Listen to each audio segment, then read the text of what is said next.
is our future.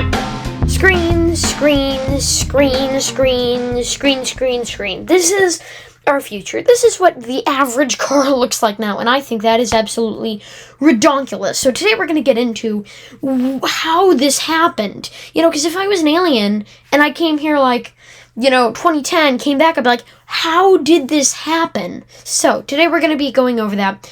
And we're going to start in the year 2000. No trace, right? Right? No trace. But in the year 2000 is when the hybrid wars started happening. Now, I've chosen two cars, one Toyota, one Honda, the Honda Accord and the Toyota Camry, because these two cars are like the four horsemen of not the apocalypse. The normal, everyday commuter car. If the Toyota Corolla has it, if the Toyota Camry and the Honda Accord has it, that means it's officially in every single car, in my opinion. This is what the interior for the Toyota looked like. Single zone climate control. You usually just got 3 knobs, and you got a screen if you were lucky. You got a radio. There wasn't even an option for a screen. And that is how it was. The interiors were fine. They were simple. The climate controls was up here, radio was down there, a little bit of storage. That's how it went. It was simple, it was easy. But the hybrid wars ushered in technology. This is what got us started. A digital gauge cluster and a screen centered in the interior. Not, pushed up, but centered. That's important. This is the Toyota Prius, one of the most technologically advanced cars of the time back then. And it had a screen to look cool, right? Toyota knew luxury cars have screens. So we're going to put one in this. It may have a cheap plasticky interior, but as long as it has technology, people will hold on. That's what Toyota's thought was. We can make the interior cheaply, we just have to put enough technology in it to keep people interested. Remember, the digital gauge cluster isn't anything new. Really quickly. The Avalon of the same time period didn't have any of that technology. None. This is the Prius, and this is the Avalon. The Avalon was a luxury car. The Prius was a technological car, right? So the luxury car had supple leather, a nice, easy-to-pull shifter, a leather-wrapped steering wheel. Every surface was covered in leather. The radio worked nice. Everything worked great. If you did have a screen, it was just a small little one telling you your direction, maybe your temperature, right? You had dual zone climate control. The Prius had none of those things. It often had cloth seats, but it was a technological car, so it had a digital gauge cluster and a screen. Still single zone climate controls. It was a cheap but technological car. Same for the Honda Insight, which was also kind of wacky. Again, another digital gauge cluster. This isn't anything new. Subaru did this back in the 80s, right? Digital, very cool car, by the way, XT. That's where, modern cars, yada, yada, yada. Anyway, these new technological cars, right, rather than being the laid-back luxury that I would call the Avalon, with the swoopiness, the gold embroidering, the beautiful, nice, storage-filled, great, useful car, these were more bare bones, right? Plasticky, but they were weird because they were so technologically advanced, right? You may not have had dual zone climate control, a leather interior, and a nice feeling, shift knob and all that thing designed to make you feel nice, or a nice suspension, but you had a very technologically advanced interior in that you had, everything was very advanced for its time, right? The Avalon wasn't behind. The Avalon was where every single other car was at this point. That was a luxury car. These just weren't luxury cars. They were just normal, everyday cars that had a little bit more technology than the average Jane, That's what both of these cars were. And for a while, this would be it. This would be the most technologically advanced car you could get. A hybrid. That was it. These were the early hybrid wars. Toyota and Honda were battling against it with, practicality, but also technology, where a little bit less technology and more fun, right? So let's advance it a little bit. 2004 Toyota Prius. You have a bigger touchscreen and a more digital gauge cluster. The bigger touchscreen is bigger, more responsive, and again at the center of the interior, but it's not intruding.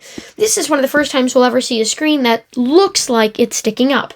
Keep in mind, this is actually built into the dashboard. It doesn't stick up. The entire dashboard is shaped around that See, you can see it there. The entire dashboard is shaped around the shape, but it would be the first time that we would see an interior where the screen was sticking up above everything else, right? The center of the interior was the screen. You had some controls below it, dual, storage down there, single zone climate control as usual, and just, again, a technological car. 2006, Honda was moving into their, what I would like to call their wacky era. They had success with the Insight with that, so they were putting it in their average everyday cars, like this Civic, right? Not the Accord. The Accord was too nice, just their average everyday cars. These interiors were not meant to be luxurious, they were meant to be cheap, right? They were meant to be cheap, easy to build, and also look kind of cool for their buyers, who were usually young and, sci-fi, stuff like that, even though we were officially out of the 80s, right? Everything kind of felt cheapy, kind of felt plasticky, but it lasted a long time and looked kind of interesting. Again, the 2010 Honda Insight, again, another digital gauge cluster and a more wacky interior. This was designed to be a cheap, reliable, light car to get great gas mileage. That's all it was designed for. It wasn't a luxury car. And then something would change people's vision on the luxury car. See, this is the Tesla interior. Is it nice? Yes, you have leather. I think this was the best interior they've ever made. For clarification, this is the 2012 Tesla Model S. But it has a gigantic screen, a fully digital gauge cluster, and, it looks technologically advanced. And the interior was very luxurious, just as it is today. But it was still, very techy, right? This car was very, very, very expensive to make.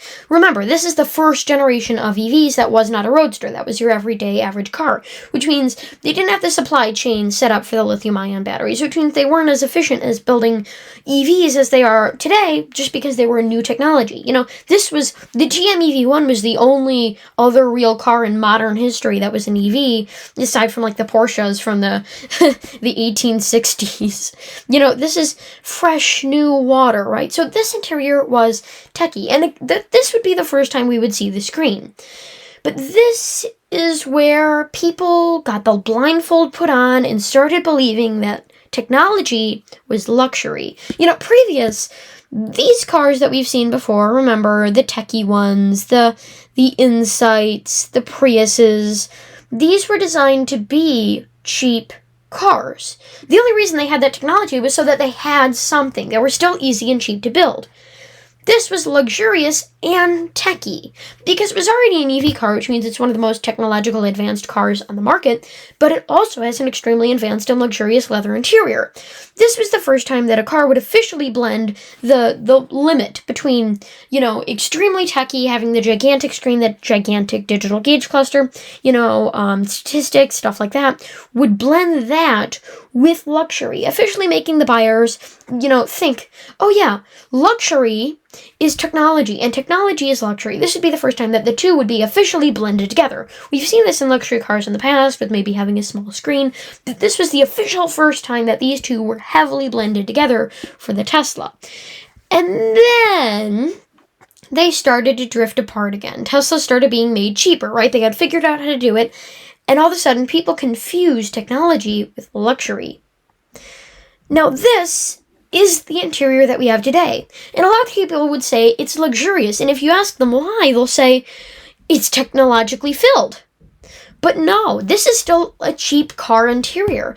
Everything in this interior, aside from the seats and the door handles, are plastic. It's all cheap, bad, scratchy feeling plastic. The interior is put together okay. There's panel gaps. The steering wheel doesn't feel that nice, and the gigantic screen looks like a clown car. It looks ridiculous. And yet people still swear that these interiors are luxurious when they're just only techie. And if, let's say, a car company like Toyota came out with the Avalon again, just a pure luxury car like the Avalon, people would scoff at that. They go, oh, that's not luxury. Where's the tech?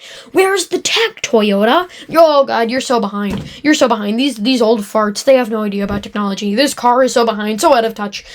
But actually, these cars, these really cheap ones that they were just throwing together, these are the cheap cars. I would rather have that Avalon because I know that everything's going to be put together well.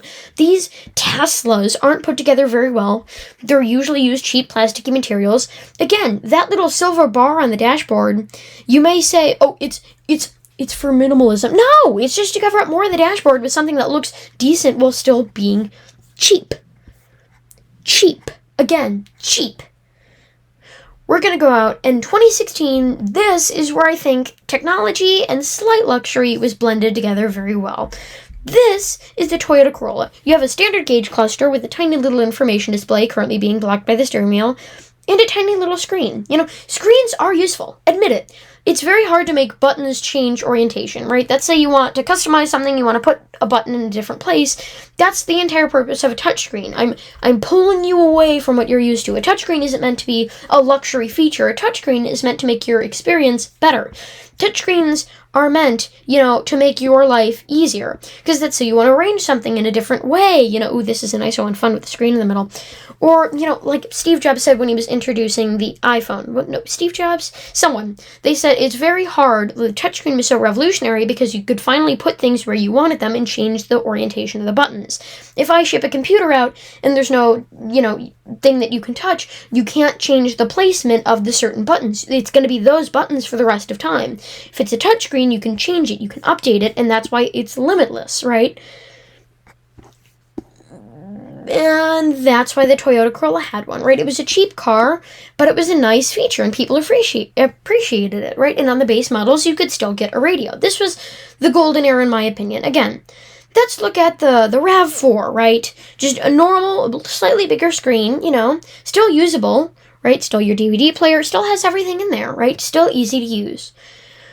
But Honda, I don't want to throw Honda under the bus, but I'm saying they were the first ones ever in recorded history, a car company, not a consumer, a car company, in my opinion, that produces cars, to confuse technology with luxury.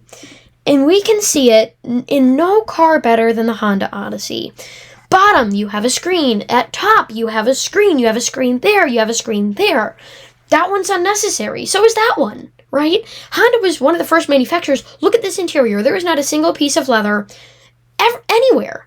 Plastic, plastic, plastic, plastic, plastic, plastic, plastic. Everything is plastic.